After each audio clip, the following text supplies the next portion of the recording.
Should you be unfortunate enough to find yourself within the lower levels of Banban's kindergarten, you might find yourself facing a very strange sight. An underground kingdom lit by the colorful hues of the giant mushrooms that populate the area. Ruling over this kingdom is a giant kangaroo queen, protected and served by a few incredibly loyal residents. And among these residents is one that has gone through so many changes during development, and also perhaps one of Garten of Banban's most iconic characters. The name of that resident is Blitzercup. Or at least that's what the game files may lead you to believe. No. The name of this resident is Bittertitter. Or at least that's what he was originally going to be called before his name was changed for one last time to... Drumroll, please! Bittergiggle! The Garten of Banban cast each have their own detailed story and personality, and that's what makes Garten of Banban unique. Join me on the 4th episode of the Banban Chronicles, narrated by me, Ty Coker, the voice actor of the character that the episode revolves around, Bittergiggle. A series where we dedicate each episode to discussing the history and secrets of a member of the Garten of Banban cast.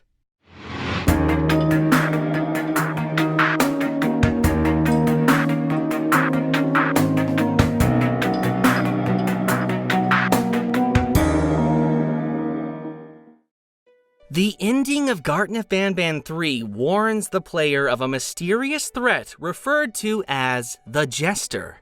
And while not seen physically in the game, a collectible journal named the Smudged Poster depicts a strange figure never seen before in any of the games.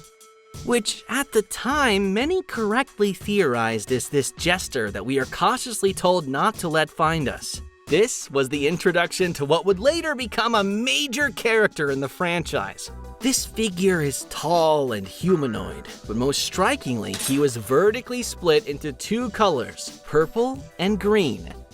Which begs the question, is this always how Bittergiggle was intended to look like? The answer is no! And there's a big story behind the process that led to the creation of Bittergiggle. During the development of Garten of Banban 3, the Euphoric brothers felt that it would be a cool idea to add a character with two heads, with each head having a personality of its own. Quickly, they went to the drawing board, where many concepts would be created and discarded until the best one remained. This was done using the process of elimination. In the end, there remained 3 final potential concepts, which were a 4-legged creature with a cat head and a dog head, a 4-legged creature with a turtle head and a chameleon head, sound familiar, and a creature that didn't have 2 heads per se, but his body split into 2 different contrasting sides. The 4-legged creature with a cat head and a dog head was the next to be eliminated, permanently banished to the dark realm of scrapped Banban concepts. Wait, is that where Zolphius lives? This left one hard final decision to be made. Who gets the Banban hammer next? Hey, forget Banban. The turtle and the chameleon, or the 2-sided freak that looks very much like a jester? If you've played the Garten of Banban games, you probably already know what the conclusion was. The final decision was to add both. One as a boss fight in Garten of Banban 3, and one as a major aspect to the kingdom that the player would visit in Garten of Banban 4, where they would officially be a jester. And just like that, the first 2 members of the Mutants family were created, forever bonded by the fact that originally only one of them was supposed to make the cut. We don't talk about Zolphius. But even though the 2-sided jester as a concept was established, it still needed a remarkable color scheme, and it wasn't originally the green and purple we know Bittergiggle for today. Bittergiggle was originally going to be yellow on the smoother half that's now green, and light blue on the scruffy half that's now purple. A color scheme that was recycled and applied to one of the experimental jesters in Garten of Banban 4. Speaking of the experimental jesters, they weren't originally called experimental jester. They were originally called the hybrids, as can be seen on the file names of their voice lines. But this is far from the only Bittergiggle-related content found in the game files that wasn't shared publicly. Did you know that as of Garten of Banban 0, Bittergiggle by far and large has the highest amount of unused voice lines, spanning from his debut in Garten of Banban 4 all the way to Garten of Banban 0? This is, in part, thanks to the great amount of unused laughs that never made it into the games. Take a listen to a few of them.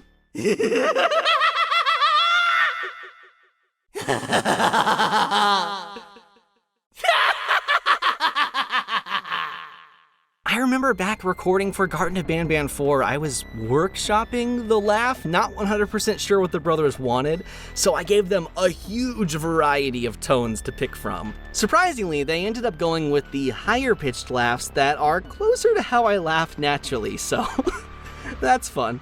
In terms of actual voice lines where words are spoken, Bittergiggle doesn't fall short either. In Garten of Banban 6, Bittergiggle has 2 unused voice lines. Take a listen. Let's go!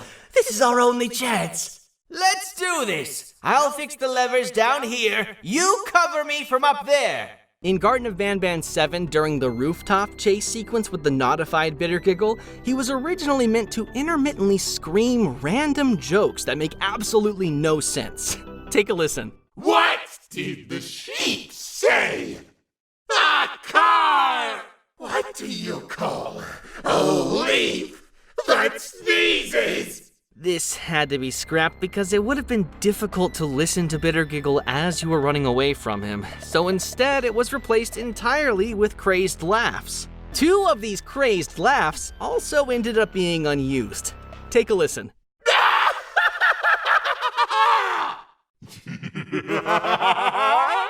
And these are far from the only unused content related to Bittergiggle.